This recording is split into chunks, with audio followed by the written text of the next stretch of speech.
and therefore us as well. These practices help her stay balanced, attentive, connected, and kind of sorry, that word just won't come out. Just ready to be there throughout her teaching day. So through these practices, she'll be illustrating how some mindful moments can create a much more supportive, peaceful, and effective learning environment for everybody there. And I'm so excited to learn more about this. As kind of like an amateur yogi myself, I'm curious to see how these could be incorporated into my classroom. So without further ado, I know you're all here to listen from the expert themselves. So Dr. Nellie, all over to you.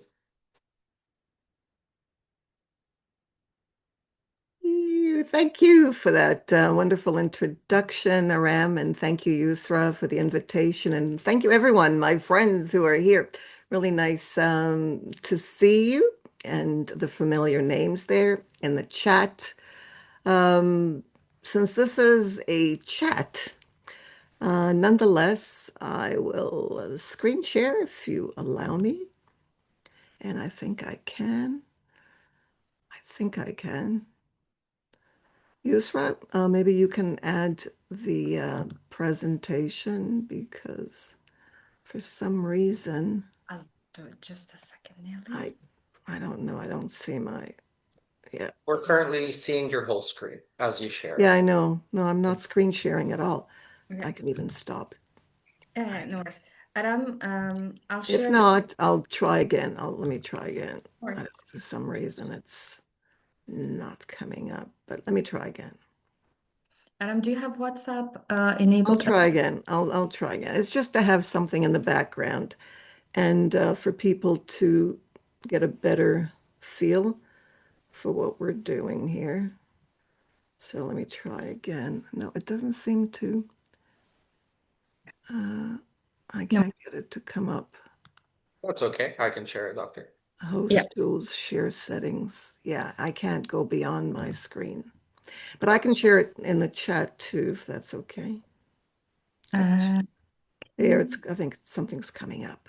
Let's see what's coming up. Here's it. Here's it. There it is. All right, so this is just a little bit of information so that we can continue the chat if you have further questions. On the left is a little profile bio. On the right, you can join in my LinkedIn. And I'm really, really excited to be here today because this is, if not the uh, favorite topic, I think it is my favorite topic because it's what I do. Okay, and even though I am an ELT teacher, I do this for my both personal and professional life. So if you can go on to the next one. Okay, so this is what we're going to discuss. And of course, your questions are very, very important because, as I mentioned to Yusra and Aram, when we ask a question, we are very attentive to the answer because we want to know. And when information is bombarded at us, we don't always relate to it. And so it's not as relevant and important to us. So first thing, if you'd like, we could start with what I do, or we can start with what students do, or what you would like to do. So if you could add in the chat, what would you like me to start with? Students, teachers, or me and what I do as a teacher? So I'm looking at the chat. Don't really see anything. Yusra, if you see anything, for some reason my chat is black. My whole screen is black, and I prefer white as my background. So Yeah. I've got Yusra is asking, what do you do as a teacher? Okay. Yes. And then I've got someone, students. Okay. Keep it coming, and we'll get an idea. Don't bother with a poll, Yusra, if you're thinking of that. We don't need that since this is quite informal. So we've got two answers from what I can see, unless there are more answers and I can't see them because of the black background. I'll help you out with the comments whenever they're coming. So we have here Okay, so what is the question? The question is, what would you like me to start with? exactly Students, Yeah. in the classroom, of course, Yeah. teachers in the classroom, Yeah. or me Yeah. as a practitioner. And I believe, Yusra, you asked for me, what I do Yeah. as a teacher. We've got Aram, who's asking about students and teachers, I think. All right, so who wins here? Okay. Um, Oh, well, yeah, we've got. Another one for teachers. Okay. So let me start with me as a teacher. Okay. That's super And fun. do Yusra a favor. Thank you. Okay, so as a teacher, first of all, I've been teaching for many, many years, and I started mindfulness not because of my teaching, even though it helped. I started mindfulness because of my young daughter who was having issues. And I thought that if I fixed myself, maybe I could help her better. In other words, if I would take care of myself and maybe find out what's going on with me, maybe I could help a family member. So I went into different things. As Aram mentioned, I did yoga, I'd done yoga for years, since I was a teenager, I think. And and I did Reiki for many years. I also went up to the advanced level. I didn't go into the masters because I couldn't afford it at the time as a teacher. But I did do quite a bit and it worked really well. But then I discovered mindfulness and found out that it was the most effective and the easiest to do anywhere because Reiki, you need to put your hands on different parts. It's sort of a hands-on, and you can't really do that in the classroom and, while you're waiting at the doctor's office or while you're waiting anywhere else or while you're driving. Let's put it this way. Okay. And there's traffic. You can't really do that during traffic, but you can do mindfulness anywhere at any time because mindfulness is you. So that's when I started practicing. I started with a minute, 2 minutes, three, and then I graduated to 30 minutes, and that's what I normally do. I'm not very strict with myself as far as time goes, but I am strict with every single morning. First thing I do after, the usual, washing your face and so on, I go into my yoga room or anywhere else where you have a room. Now I have rooms because my kids are grown up and out of the house. But in those days, I found a spot where I could sit with myself. And that's the greatest gift I gave myself. And that's why I highly recommend it to sit with yourself. Now, if you're praying, you might say, well, I do that during prayer. That's perfect. That's mindfulness in itself. At least it's mindful praying. So if you do any of these things, if you do spend time with yourself for religious reasons or for other reasons, you just sit with yourself. You're on your way because that's how it starts. It starts by sitting.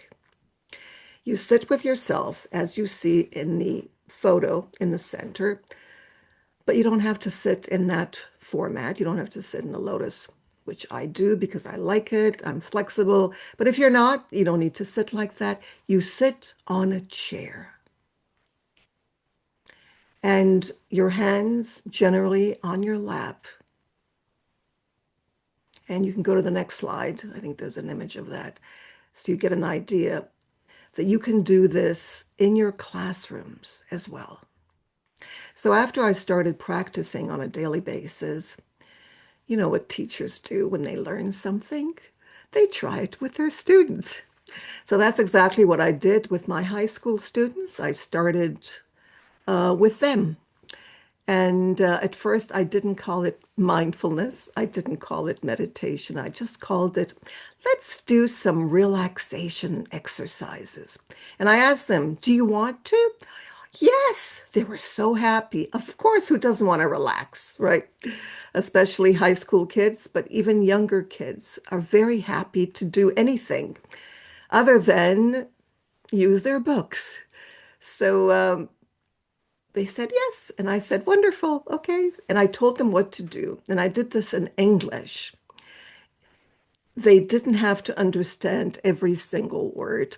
But when their parents asked, what kind of things are you doing with our kids? I said, they are practicing listening. So that was my excuse.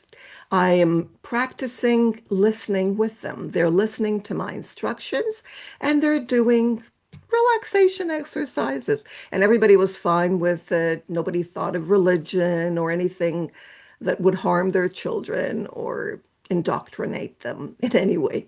So that was fine. And they loved it. They wanted me to come in, even when we didn't have a lesson, to do it before their exams. And they asked me how to do it at home. So I gave them tips on how to do it. And that's how the whole thing started. And this was like maybe 30 years ago. So quite some time. And you can see them. Everybody's happy to do it. So you don't need to be afraid to do it in the classroom, but you don't have to start this way. You can start small. And when I say small, I'm waiting for your questions. How do you start small in the classroom? And I'm talking about the English language classroom. And as I said, it could be an exercise in listening. That's how you can approach it. We're going to practice listening. And you could do all kinds of exercises with them, hands, depending on the age, of course. You know, Simon says, and you give them instructions. Or you could do, let's put our hands on our shoulders, hands out, let's stand up, let's jump. Depending on the level, of course, with adults, it's completely different. And adults are very happy to practice sitting. And listening to the teacher. They like that. So that's not a problem. Questions. What do I do as a teacher? I see that's a question. I've been teaching English, but currently I teach teachers how to teach.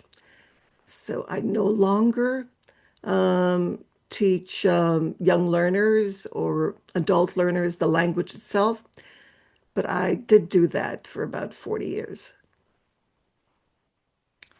Other questions about how to start small, maybe? I don't see any of the questions, so maybe I'm missing something here in my black background. All right, so since there aren't any questions, we are going to try this out. Let me know in the chat if that's okay. Give me a 1 if it's okay. Give me a 2 if it's not okay. So 1 or 2. Oh, and I see something's happening. Okay. So 1 is yes and 2 is no. I was going to say no, right? You could. All right. So I see 1s. I don't see any 2s, but that's okay. All right. So what you're going to do, just as in the photo, whether you want to practice as a kid or as an adult, it's the same thing. You can put your hands on your laps or by your side, whatever is more comfortable for you. Move away from the desk, since I presume you're sitting at desk, maybe you're lying down in your bed. If you're lying down in your bed, I suggest you go to the side of the bed and put your legs down. If you can't put your legs down for any reason, and you can sit, that's fine. But your hands should not be up on your desk because that's pressure. And on your desk, that's also problematic because that puts pressure as well. So the best and neutral place is to put your hands by your side. You don't have to close your eyes, which is different from other meditation traditions. You can keep your eyes open. In fact, that's the best way to practice for your brain. Because when you close your eyes, you're giving your brain the message that the only way to be with yourself is if you close your eyes. And that's not what we do normally. Mindfulness is about facing life, facing our thoughts, not trying to get away from anything, just being with what is and learning to coexist, so to speak, with who we are, what we think, what we don't think, what we do, what we don't do. In other words, not to judge ourselves, but to be with ourselves for a little bit of time. Now, you might ask, how do you do that? How do you sit and be with yourself? The way to do that is to focus on your body. Now, you may have pain in your body, so that's not a good thing, right? You might not like that, especially if you're a beginner. But you will learn to also coexist with pain. What you do is you focus on your breath. And that might not be easy either. So you don't control your breath, because controlling is not facing what is. It's manipulating your life. You're not manipulating anything. You're just learning to be with yourself. So no special kind of box breathing or the kind of breathing they teach you in yoga. You breathe the way you breathe, the way nature, God, whatever, gave you. That's how we live. We breathe. And you probably never really paid attention to your breath. You can let me know in the chat if you go around paying attention to your breath. If you do, that's wonderful. And I'm sure you do when you run, when you are out of breath, you are definitely paying attention to your breath. But normally we don't. So let's just keep our eyes open or close them. That is fine. And then just focus on where we sense our breath. It could be in the back, and you can let me know in the chat before we start. Just try to breathe and see where you sense it.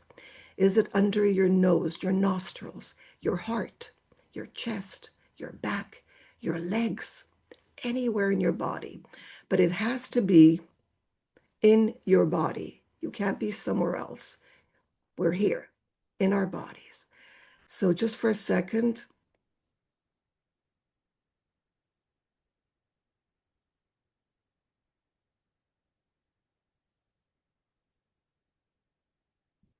all right, where did you sense your breath?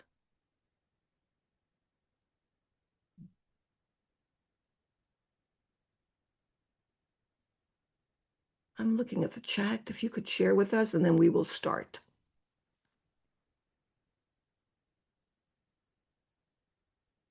It was so relaxing just to discover where you sense your breath, because you're going to focus just on that one place. Now, if today you sense it in your back, stay with it. If tomorrow it'll be in another place, stay with it. But stay with it to the end. We're just going to do a little bit. So what I want you to do is I want you to sense your breath. Now, thoughts will come because that's who we are. We generate, not we, but thoughts are generated. It's like we have an AI that keeps, generating thoughts. We generate thoughts. Our heart beats and we breathe. We feel and we have no control over these. Not our feelings, not our thoughts, not our breathing, unless we purposely do it, and not on our heartbeats. Okay, so these are natural things that happen to beings, whether human or otherwise. All right, so keep with the breath. If thoughts come, feelings come, boredom comes, self-talk, a lot of self-talk comes, just listen to it, let it, okay, I heard you, and come back to the breath. In other words, don't say, go away, I don't want you, I am busy now, stay away. Don't say that. Just be very gentle and come back to the breath. Keep coming back. The more you come back to your breath and to observing it, the better practitioner you will be, because your muscles are going to get stronger and stronger. So when a thought you don't like comes, say, wonderful, let's come back to the breath. All right, so here goes.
All right. So we're not going to continue, but you can do this on your own later on, whenever you want. You don't need me. You don't need Yusra. You don't need Aram. You need you, yourself. Now, the best way to do it is every single day because consistency is key at a regular time. And trust me, even after 30 plus years, if I don't do it first thing in the morning, the chances are I'll miss it or I'll do it at 11:55 at night or maybe earlier. But make sure that it's consistent. Whenever you do it, if you want to do it before you go to sleep, that's a very good time. You could do it both 5 minutes in the morning, 5 minutes before you go to bed, or at any other time when you have the time, when you're waiting. Your eyes are open, nobody knows anything, and nobody bothers, anyways, to look at us. So you have it with you all the time. And this is indeed a gift. It's a gift for you. All right, so questions. Okay, I see some people had it in their throat, stomach area. That's wonderful. Now, it's not always relaxing while you're doing it because remember, thoughts are coming in, feelings are coming in, everything is bombarding you. But that's okay. With practice, you will learn to cope and be very, very resilient. And this has been documented in research. If you're interested, I'll send the research to you, or Yusra, I'm sure, can as well, because Yes. she's also aware of all these practices, maybe Aram as well, if he's doing yoga. Yeah. Yoga is actually meditation in motion, slow motion. Sometimes faster. All right, so what happens in the classroom? Right, that was with students. Well, if you do it before the lesson begins, students generally are more focused on what's happening. So they pay attention. What I usually do when I come into a busy classroom where everybody just came from their recess or first thing in the morning, they want to talk to their friends. They don't even see me. I don't know, maybe they see you, but they don't really see us as teachers. They're more interested in their friends, whether at university or in high school, junior high. And you might be able to control them when they're young, but even then, it's not always easy to control that one or maybe two kids or students. And today, even at university, they don't really care about who's in front of them. There isn't that respect as in the past, and we all face management problems. And so yelling doesn't work. So what I usually do is simply smile. I think Yusra does it as well. You simply come into the classroom and you stand there doing nothing. You just smile at them. And then one person sees this strange, unexpected appearance, and everybody starts looking at you like, what is this? It's like a shock. And then they understand, that, we are in the classroom and this is the teacher. Um, and then if they start disturbing and the other time, you pause. So the technique is to pause. And this pause gets everybody back into the class because, we can't focus for more than 8 minutes. Even 8 minutes is a lot. So we need to have these breaks. So pausing helps class management. And of course, we want our students to focus. And if they get too excited, we want them to come back to earth. So you could, be entertaining. Language teachers have always been the entertainers, right? We get on tables, we do all kinds of funny things to get their attention. But you don't need to do that anymore with mindfulness. The minute you are mindful of yourself and your presence, they will relate to it. Everybody does. By the way, it's harder online. It's a lot easier face to face. So I would have different techniques if you're teaching fully online or you want the class's attention the way we wanted it during COVID. Online is completely different. Okay, pauses don't always work. They'll go off somewhere. So this is for the face-to-face classroom, if you're wondering. Right. So, Yusra, I think I've said most of what I had to say. Oh, So thank I'll you. let you continue. Thank you, Nelly. Thank you. You know that I always admire your presentations about mindfulness, and I think we talked about this in my podcast previously, years ago. And Nelly, I want to ask you a question by relating this to your experience. Is like there is a quote which says like you can't pour from an empty cup. And a lot of teachers sometimes they go through burnout. They just do it. They want to be the best top achievers. They want their classroom and students to be the best. But sometimes it's at the expense of their health, mental health, physical health.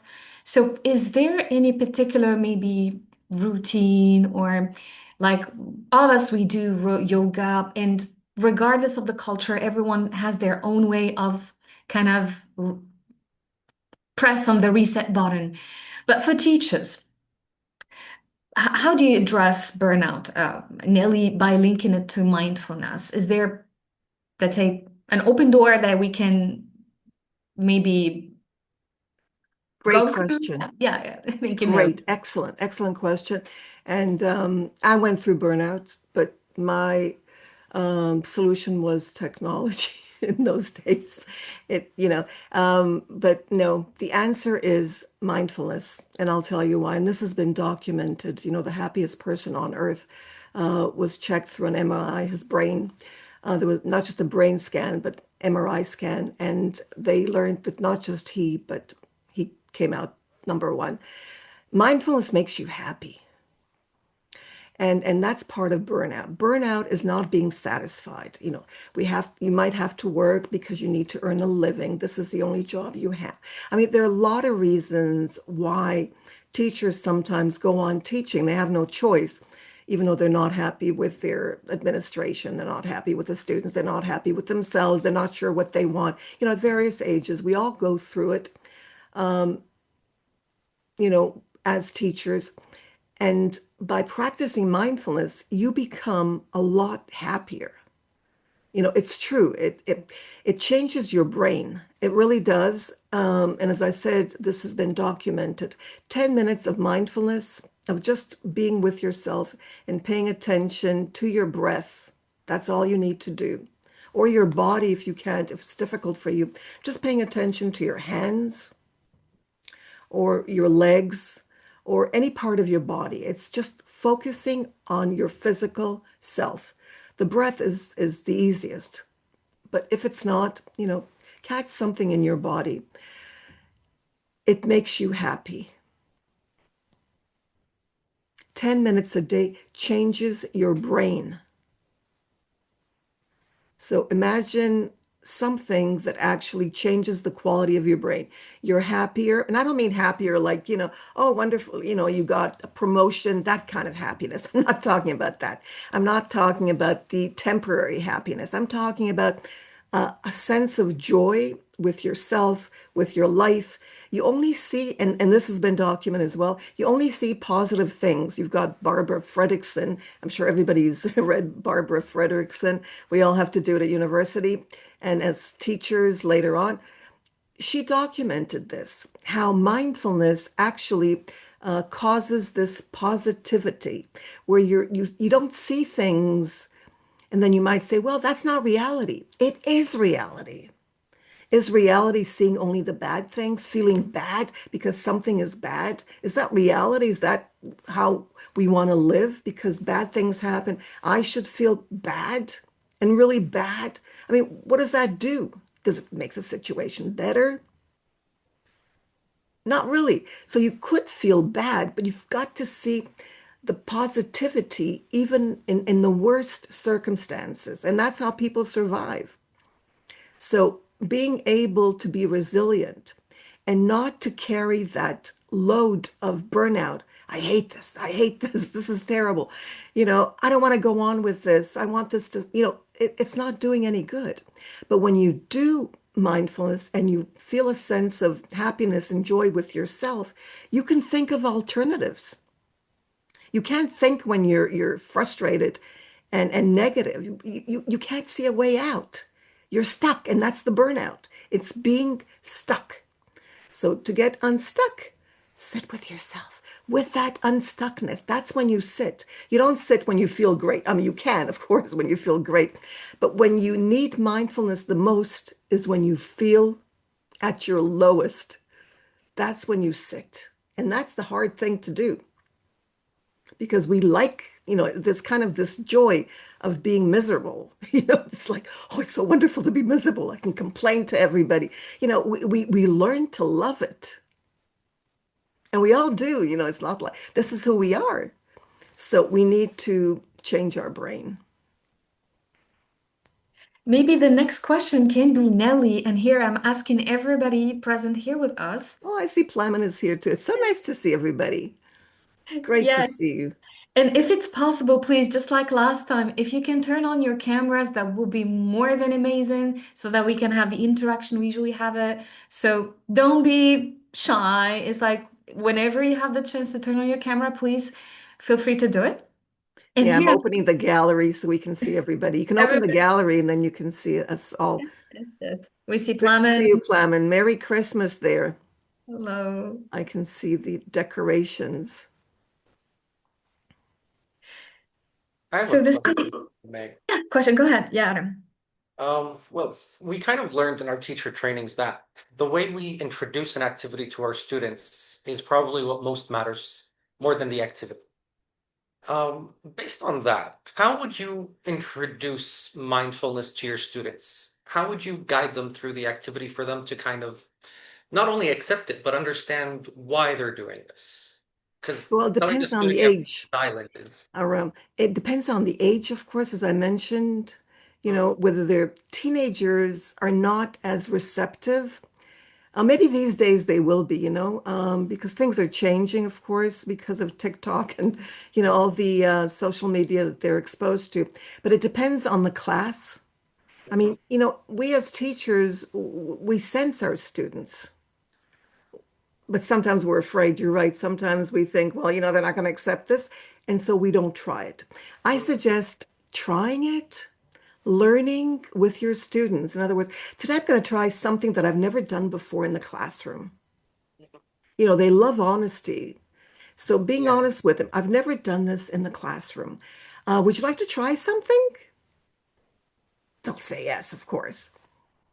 And if we say we tried it, the next step would kind of being assessing the effectiveness of this Yeah, you activity. could have a discussion in English since we're talking about English at various levels. You could discuss it. You could also ask them to do some homework. Maybe listen to a recording. There are a lot of recordings out there that are completely free, and you can suggest some. If you'd like some, I can suggest also the ones that are free on mindfulness, or listen to a YouTube with mindfulness. That's also available. And then have them come back and, share how it was. And they're listening to English, of course, because they have to listen, not just watch. And share this, make it a class discussion, and then have it a regular thing. They're going to ask you for it. Trust me. They'll want you to do it again and again and again because, as I said, it's different. It's not a regular, I don't know, people use course books. It's not a course book. It's not going according to a curriculum. It's kind of leaving the curriculum. So teachers will tell me, but Nellie, I don't have time. You Mm, know, I don't have time for this. I've got to do all of this and that and that. Well, that'll give you more time. It may seem kind of counterintuitive, but actually doing mindfulness gives you more time because you waste less time worrying, being non-resilient because you can't get out of situations, so you're frustrated and you stay frustrated. So that takes a lot of time, going through emails and wasting your time. So I always say, how much time do you waste a day if you time yourself on emails or going through social net? How much time do you spend?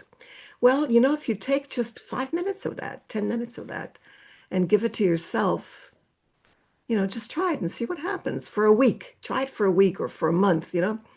and see if there are any changes. Wonderful. Kind of Plum and kind of commented also Yeah, the go same thing. ahead, It's Plummet. important to slow down. We always rush to complete tasks and live a fast-paced rhythm. Oh, Plum, if you'd like to participate, please just unmute yourself. Yeah, go ahead. Hi, Nellie. Hi. Everybody. Yes, I was going to say that AI doesn't make things slower. AI makes things faster. Learning is slow, learning is messy, and I think we're all in a rush to end our lives even faster, but we need to slow down. And as I said, be really more mindful. Like mindfulness is slow, I think. This is what I wanted to add here. Yeah, it kind of not that it slows the pace because you know me, right? Um, I don't think I've slowed my pace or, I talk any slower than I did before. And I do mindfulness. It's in your brain, it's just like you become more effective. Even using AI, which I do, and it does save me a lot of time. Trust me, it saves me so much time. But I do it differently. I can sense that the way my brain functions differently. It has changed, and I can see the changes. I can see my reaction time, how I react in an everyday situation, and within the family, and AI has contributed to that as well, by the way. Um, I think that with mindfulness, you are a different brain, you are different. I mean, nobody senses it. I mean, it's you, it doesn't have to be seen. You know what I mean? Um, but I don't think you'll see me nervous. Let's put it this way. People could be nervous, but that's the only thing you might not see on me. But I don't know if people have ever seen that even when I was younger, like, a kid. I think I hid that pretty well. But nobody sees it, but you yourself know it. You know that you are, and you can see it by your behavior, that you don't take things out of proportion. You don't have to count 1 to 10. It comes automatically.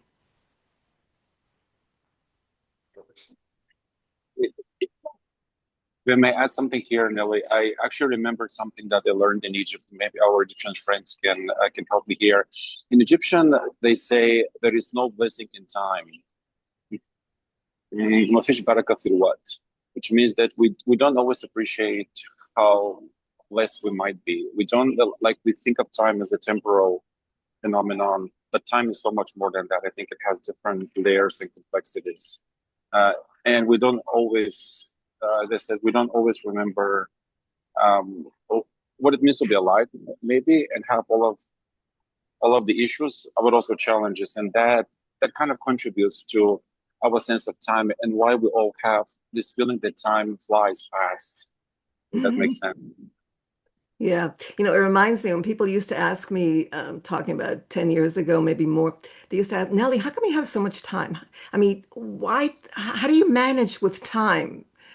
And what I told them was, I thought about it, of course, and I said, well, because I don't think of time.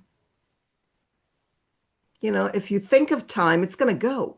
But if you live your moments, and that's all I can think of, just live every moment. If you're mindful, you won't have any accidents. I remember, this was a few years ago, but even as a kid, I was brushing my hair, my thick, long hair. And I strained my neck just from brushing my hair. And the reason was because my mind was somewhere else. And the same thing happened to me, not with my hair, but with one of the windows. I tried to open the window, and I sprained my neck. And I thought, where was my mind? And my mind was somewhere else. So all these accidents that happen, they're we call them human, but it doesn't have to be that way. If you're with your body, in other words, you're in your body and you're in your body and you do something, you are going with that hand. You're not thinking of breakfast or lunch or what am I going to prepare for the class.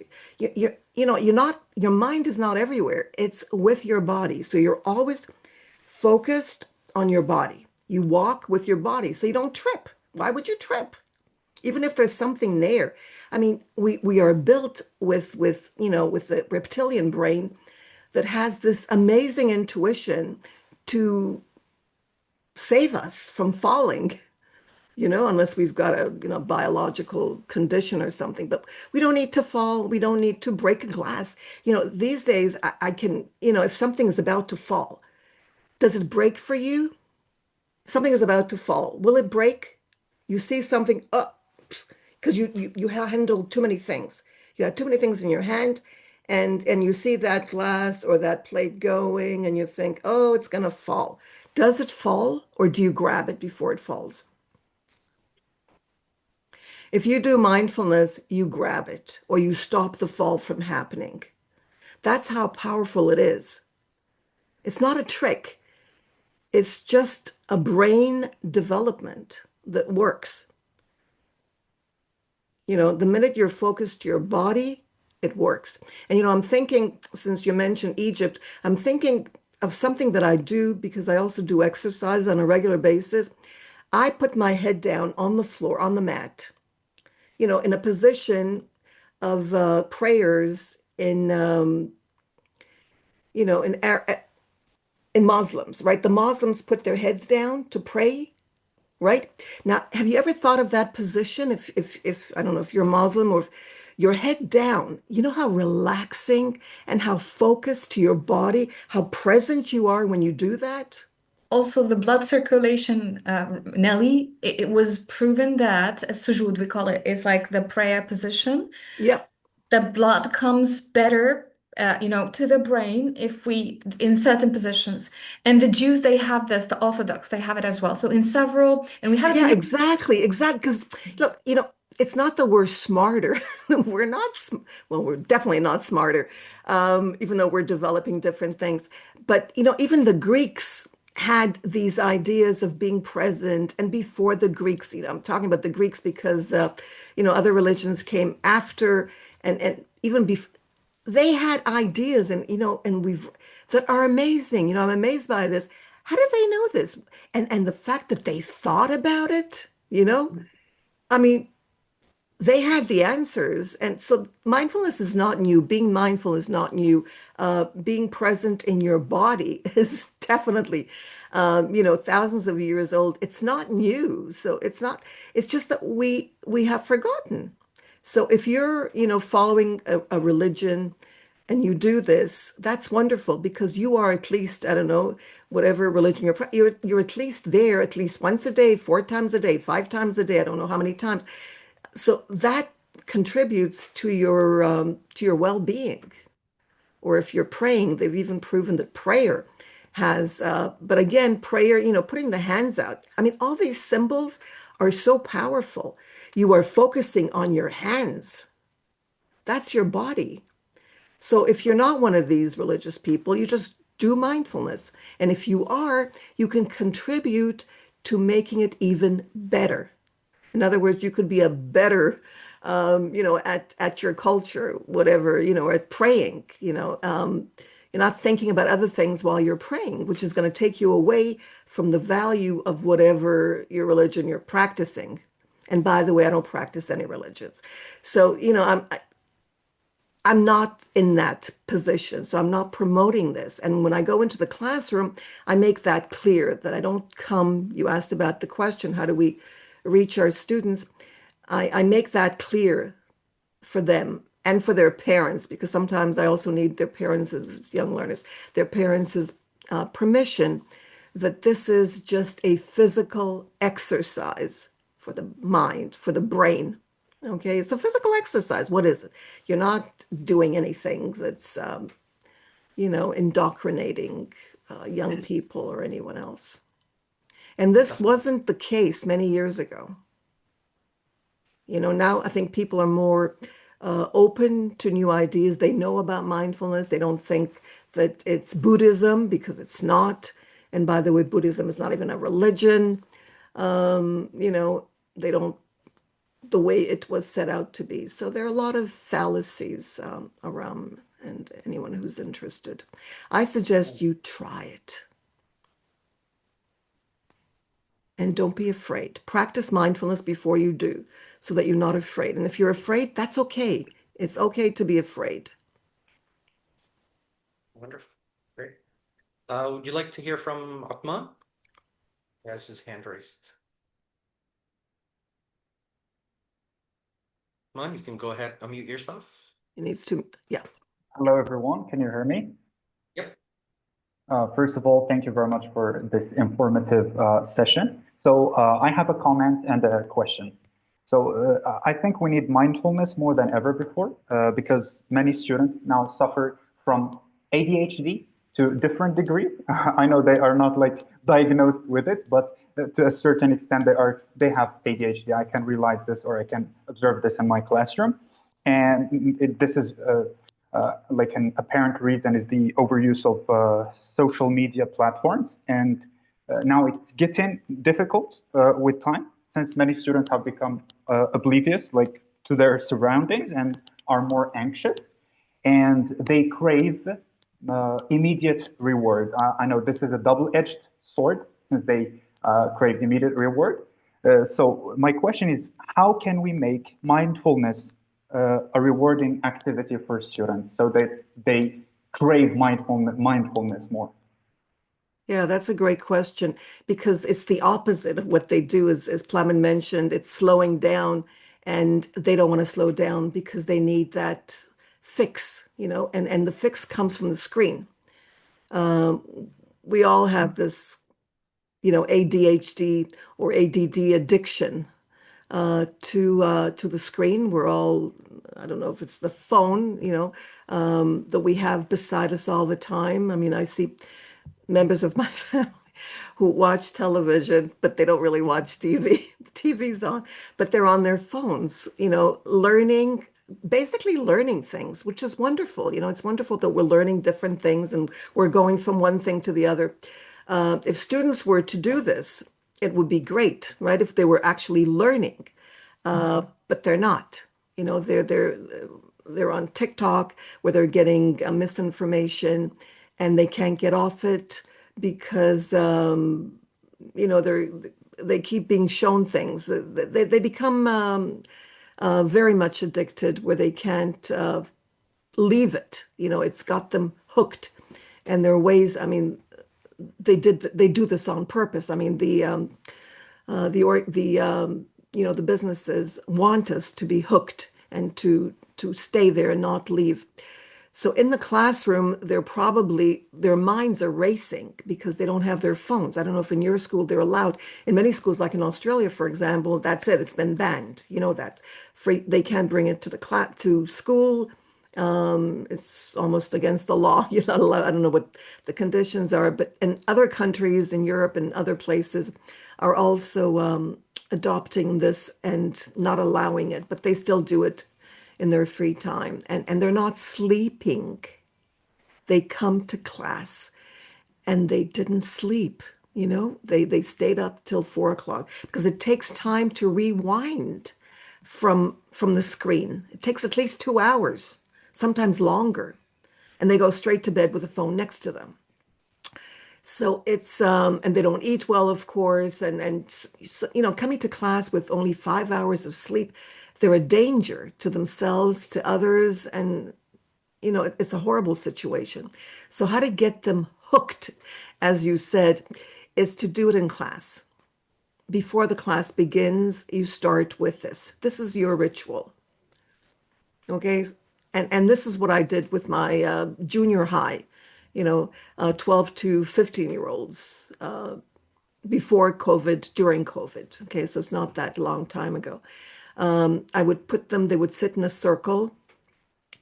I would put the phone in the middle. So there was a phone there to give them security. I would put my phone in the middle, and I would put a listening exercise on how to do mindfulness, and it would tell them what to do. They would close their eyes. At the beginning, they laughed a little, but eventually they stopped the laughter. And this is a co-ed class, boys and girls. They stopped the laughing and everything, and they got really, really serious. They closed their eyes because that's what they preferred, okay, which is fine. And we did this every single day, and the class was completely different. Whatever I did in class, whatever they did, I had a different pace, as Plemon mentioned. It was a lot different, very different. And they got hooked. They wanted it every time. So it's different. It's not the books. It's not you teaching at them. They don't like us anymore because we're not a screen. We're real people. And they would be fine if we could talk to each other while they were holding the phone, but we don't let them, right? So this is a way to get away from preaching. It wasn't me. I wasn't doing it. I wasn't walking them through the mindfulness at the beginning of the class session. It was an app. And there are a lot of apps. There's Calm. There were so many. I used Calm in those days, and it's free. So I just put it there. I decided for 5 minutes or 2 minutes, whatever, and and that's it. They had to be quiet because they have no choice, and they didn't have to hear my voice, and I think they appreciated that. That's wonderful. If I can kind of go on one last one, is that okay? Sure. Yeah.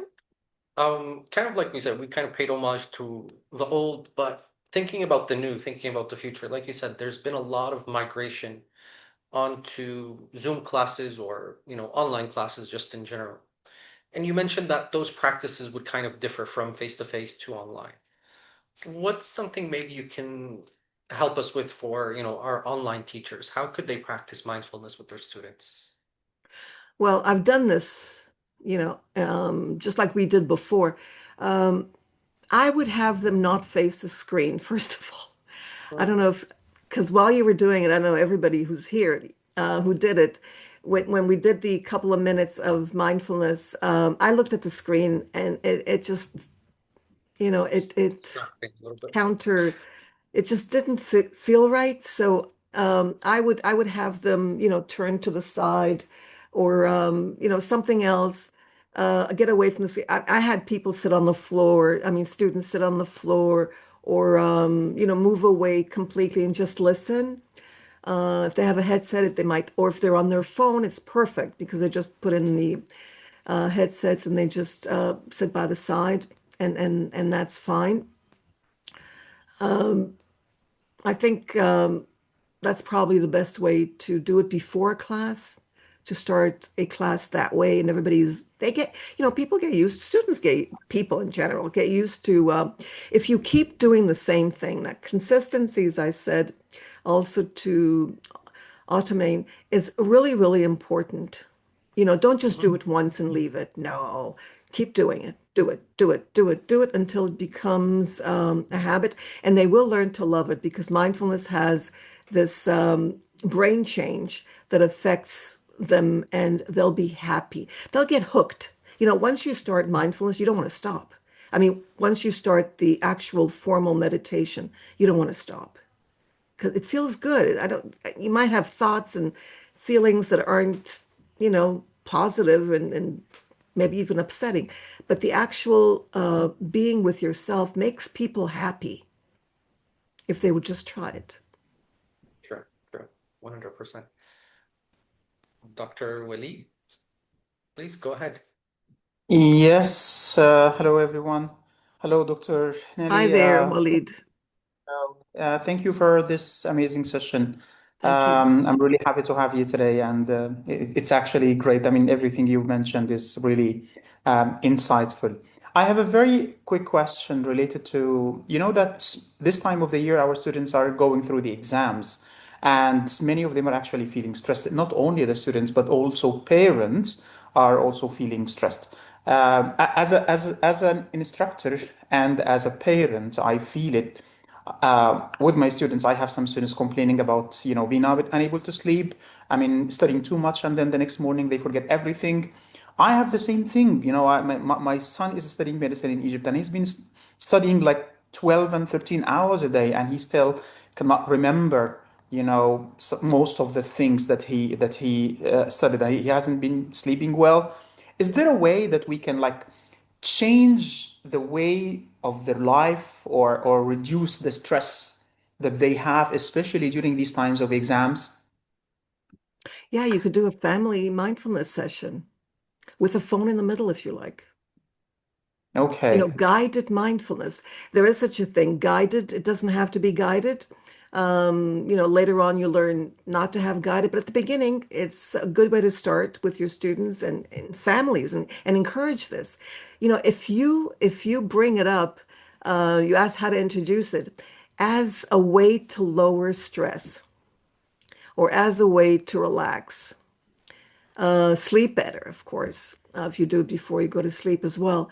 Um, Most people will buy into it. Students of all ages, parents, everybody will buy into it. That's why people are so interested in mindfulness these days. I mean, there's a lot more interest for some reason. I mean, you knew about mindfulness before. I mean, you heard the term mindfulness. Maybe you didn't know exactly what it was, but it seems to be something that's out there that people are searching for. They're looking for something to help them sleep better, um, you know, maybe be less on the phone to get them away from the screen, away from social. I mean, we realize there's something going on. Even, young people realize there's something, and they're stressed before exams. How do we get unstressed? Well, you do a mindfulness session. You sit with yourself and you do mindfulness. You pay attention to your body, to your breath. You do it before the test. Just before the test, have your children sit or your students, sit there and do it. Just pay attention to your breath. Take a deep breath. That always helps. And then after you take your first initial deep breath, just focus on the breath. Do it before the test. Tell your son, your daughter, do it before the test. And as well as yourself, to yourself, because if you practice mindfulness, you'll see that the whole family, it has this ripple effect. It affects everybody in the family. You do it, you'll see that your children will sense it, your wife will sense it, everybody will sense it. And then you can say, well, do you know what my secret is? Or they'll see what you do anyways. You can tell them, I'm going into my room. Don't disturb me for 10 minutes. I'm going to be with myself. I'm going to do mindfulness.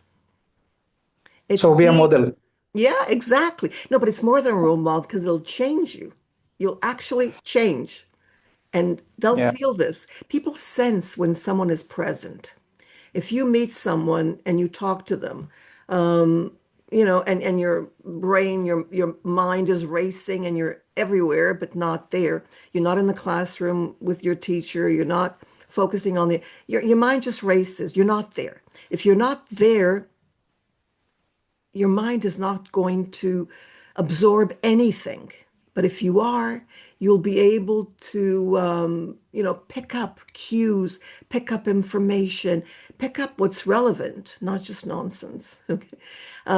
You'll be more critical. You'll see the changes. They happen fairly quickly. And if you're interested, I have a video on this. You can go to my last slide, maybe. I have a video on using a search. Well, actually, it's an AI tool and called SciSpace. And I walk the participants through this as I learn about, I don't know if you saw it, Yusra, about mindfulness and the different studies done on it and how it actually does change the brain. The stress brain becomes, and you can see this in the visualization in this app, this research AI app. I don't know if you've heard of it, but there are many out there. But this one is really, and see the changes. So if you could follow my prompts to the AI tool, this SciSpace AI tool, you'll be able to get a lot of information that and with your questions, because whatever I answer now, you may forget. But the minute you're absorbed in the actual process, you'll remember things a lot better. And yeah, there's the I'm offering a course for free. I've been doing this for a number of years on called Mindfulness Awareness Practice. I call it MAP.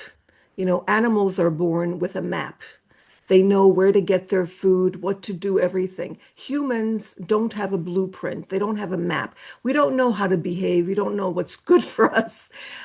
We're actually, you know, we're less than animals because our survival is not clear cut for us. We don't know how to survive really. So mindfulness awareness practice is about that. It's a practical course for teachers specifically who learn how to bring mindfulness into their classes.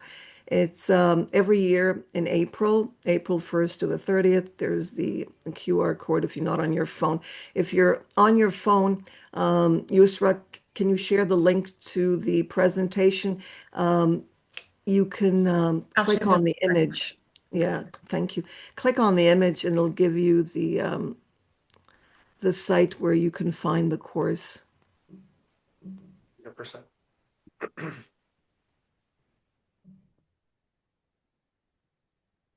And schools are actually in the United States and in Australia and New Zealand as well.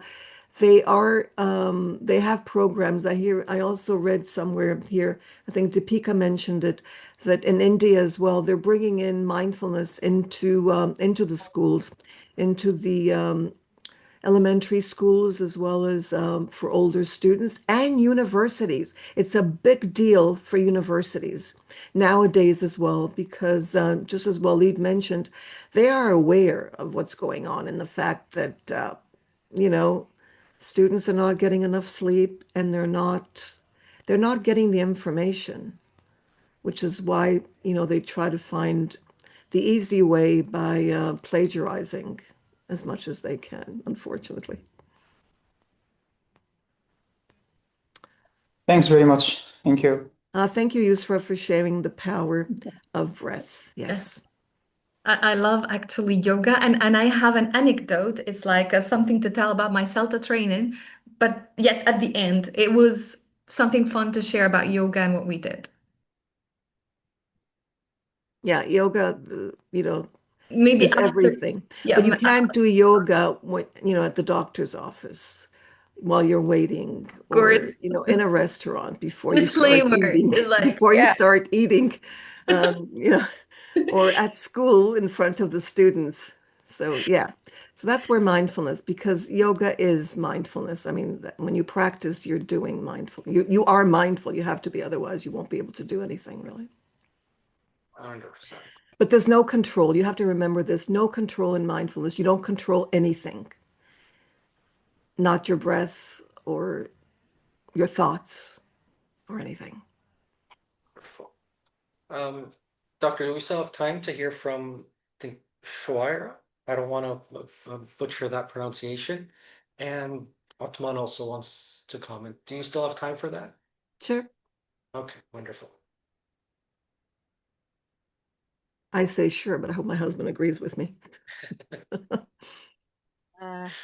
Hello everyone. I'm sorry. I just need to clarify for myself that I also practice and try to develop the emotional skills in teachers and in students, in my students.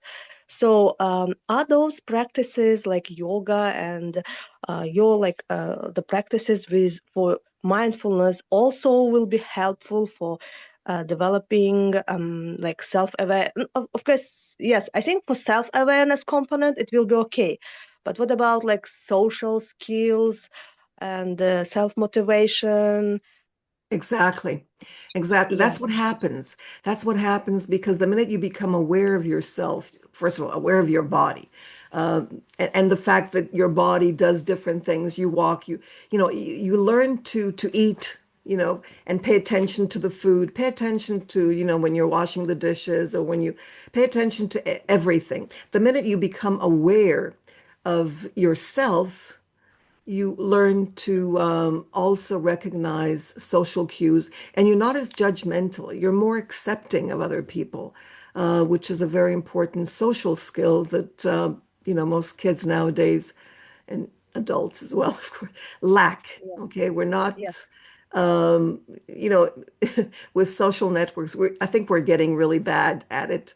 because people think that they can say anything, write anything, respond in any way. We're not checking ourselves. I think that's what Yeah. Yusra likes to say. We're not checking ourselves. We're just, you know, um, we're throwing things out without being aware because we're not connected. And I think that Otman also mentioned that we're not grounded. Yes.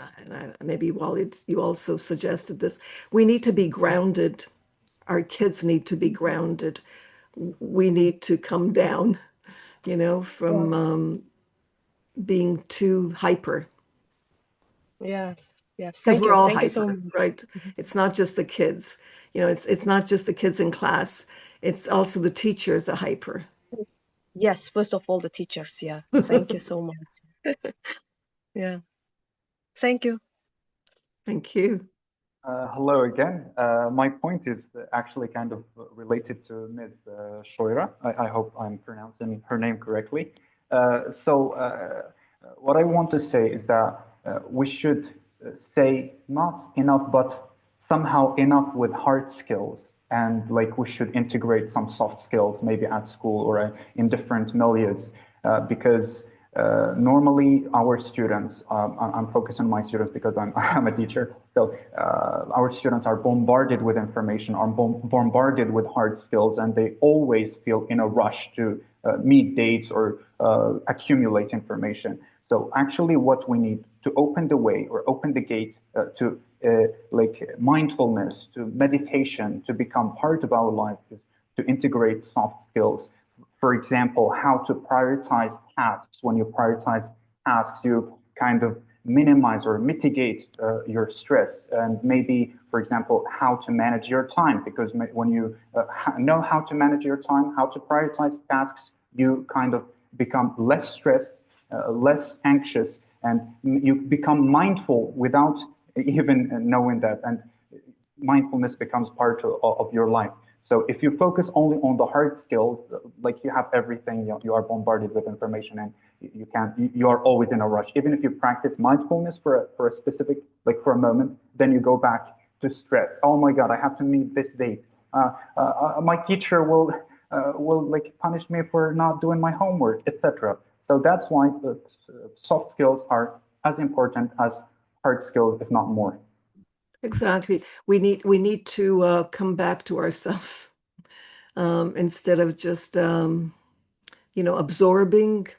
We need to observe and learn to be critical. And that's what it does. It just gives us a chance to stop. You need to learn to stop.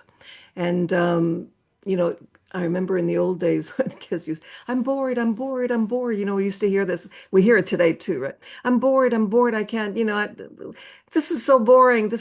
And I used to tell them, boring? You are bored? That's wonderful. Now we can start. That's great. And then I would bring things to class, articles on the fact that boredom is the best place to be because that's where you start learning, learning to be bored. That's wonderful, and they would think, she's nuts, what you talk. But then I would bring them proof that, being bored is wonderful. But these days, there's less information on boredom because I don't think people say it anymore. They just feel it, but they don't really say it anymore. Um, I don't know why, but boredom is something that we need to stop looking for things to do, and that's really hard. Why do you always have to do something? Which is something that I used to ask, my mom would say, what are you sitting around? I mean, don't you have something to do? Like, what are you sitting? Kids the old days, we used to like to sit, sit, you don't watch TV, just sit with yourself. Teenagers do that. So don't you have something to do, like homework or something, like, do something useful that, parents think. And I used to think, well, why do you always have to do something? Why can't we just do nothing? What's wrong? And that's exactly what mindfulness is. It's not doing. It's spending time with yourself, not doing. Can you imagine a life where you're not running around doing something? Can you just sit with yourself and literally just sit and not think of it. I mean, like just pay attention to your breath. That seems like, I mean, why would I want to do that? Why would I want to sit with myself, you know? So this is something that you may have to even at some point force yourself to do it. Force yourself. And I have a technique. It's called tiny habits. You asked me before what, how to do it. I didn't want to get into it, but we get into it in the course. Tiny habits. It was written by B.J. Fogg. And it was an excellent book. You can still get it. It's not that new. I think it must be over 20 years old. And what you do is, okay, you decide on a room. You go into the room and you close the door. Next day or 2 days later, you go into the room, you open the door, you walk in, you close the door. Okay, you do that every day for a while until you're good at it. You've got the habit. And then you go into the room, you sit down, you stand up quickly, and you leave the room, close the door. Next stage, you do that for a while. You go into the room, you sit down, and you stay there for a second, maybe 2 seconds, and then you leave the room and you do it slowly, one step at a time. By the way, my daughter taught me this. He gives some great examples. You can find it on YouTube as well. BJ Fogg, Tiny Habits. And that's how I started my practice. So actually, I learned from my daughter a technique on how to keep doing mindfulness and not leaving it. In other words, developing a habit. You asked about that. How do you develop these, make it habitual? How do we get them to do it habitually? Well, this is one way.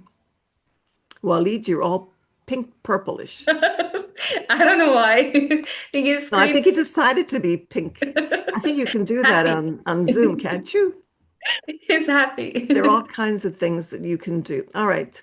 All right. Thank you, Nellie. Thank you for giving me a chance to talk about, as I said, my favorite subject, something that I do and I highly recommend. It's truly been amazing. It's truly been amazing. Thank you. And I also want to thank you for really sharing this, thoughtful presentation or this thoughtful coffee chat with us to how to integrate our mindfulness not only to our classroom, but also our houses and our families and our daily lives. And kind of like you said, these, tiny tasks or these small intentional moments of just being calm and aware and mindful about where you are, what you're doing, can change so much for you and, our learners as teachers. I really, really appreciate what you've provided us with today. And I'm really looking forward to starting to apply this. I've kind of moved to the online world since COVID. I haven't made it back into face to face. Mhm. And with adult EFL students, sometimes, like you said, everybody's back from work, everybody's kind of not really present. So I'm always thinking of way to keep them engaged, keep them, aware of what we're doing and why we're doing it. It's not so easy often, but thinking about it with you, it's probably just best to give them a moment of mindfulness before we start all of this for them to kind of, take out all of the problems that happened at work and what happened with them through the day so they can just really be present and aware and there with me. Is it in a Zoom? Is it in a virtual class such as this It one? is, yes, like this. And that's it? No Moodle or LMS? No, not really. Just this? My Just goodness. this. That's It's hard. it's been exactly, it's been hard. No It's been LMS? Doesn't a university want to, start an LMS?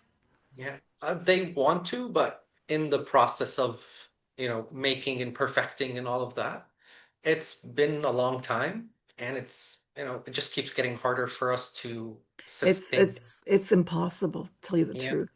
yeah. And I think that they discovered this during COVID, I think, right? Everybody realized that it's impossible to Hmm. just have 8 hours of face to of, Zooming or whatever. So, Exactly.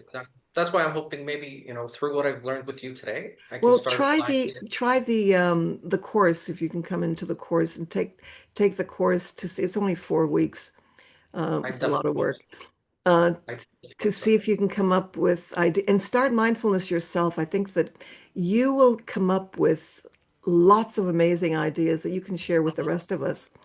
Once you start doing mindfulness formal, this is formal, Yeah, on a regular basis and mindful living on a whenever you can. definitely going to try it out. And I'll let you know. I'll hopefully see you in April and I'll let you know how it's been going till then. Okay, great. All right, so With that, thank I'd you. like to hand back over to you, Sra, and just thank you one more time. Thank you. Thank you, Nelly. Thanks, everybody, whoever attended today's session with us, the coffee chat, the friendly chat with Dr. Nelly. And to kind of elaborate on what you said, Nelly, your experience is really amazing with this. I adore the course. I think I signed up for it years ago, but I did not complete it. I think I should maybe sign up again.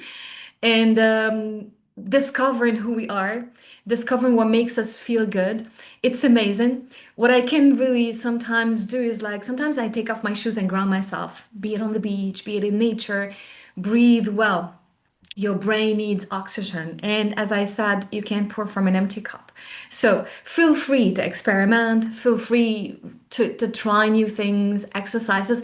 And this is goes hand in hand, of course, with the physician, with the doctor. Everybody should really do their own limit of this.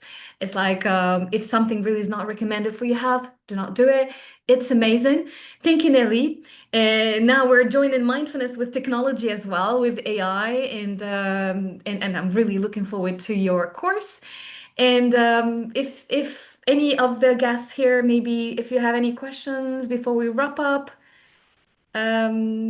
yeah, sorry for no, you don't have to be sorry for your cam. You know, you made us laugh. Really, we thought you wanted to go pink, and then I changed the Zoom frame into blue, so we're fine in this. So I'd like to share something with you in still. Thank you so much. So I'm going to share something related to our upcoming events. And we have an upcoming event, as you know it, everybody, the conference, the annual conference, and this time it will be at the American University in Dubai. And Nelly, I hope to see you soon, maybe next time as one of the plenary speakers. Really, we would appreciate you having you with us. And so please sign up as a speaker, sign up still, it's like open for you to attend. And with that being said, thank you for sharing. Thank you for being here. And keep the energy going. Keep the discussion going in the WhatsApp group. And also the milestones for 2025. We're calling teachers to send us a 60-second video for our newsletter. If you have an experience, something really that was amazing that happened to you in 2025, we're accepting this, and I'm going to drop in the chat the email that you can send this video to, and you can have the chance of having your video featured and shared on our social media. Thanks, everybody. Thanks, Nelly. Thanks, Aram. Thanks, Willie. Thanks, Light, Otman, Shoira, Ophelia, everybody who's here, Walid, Salman, Plum, everyone. Enjoy the rest of the day and see you soon. Goodbye. Have a great weekend. Thank you. Bye. Goodbye. Bye bye, everybody.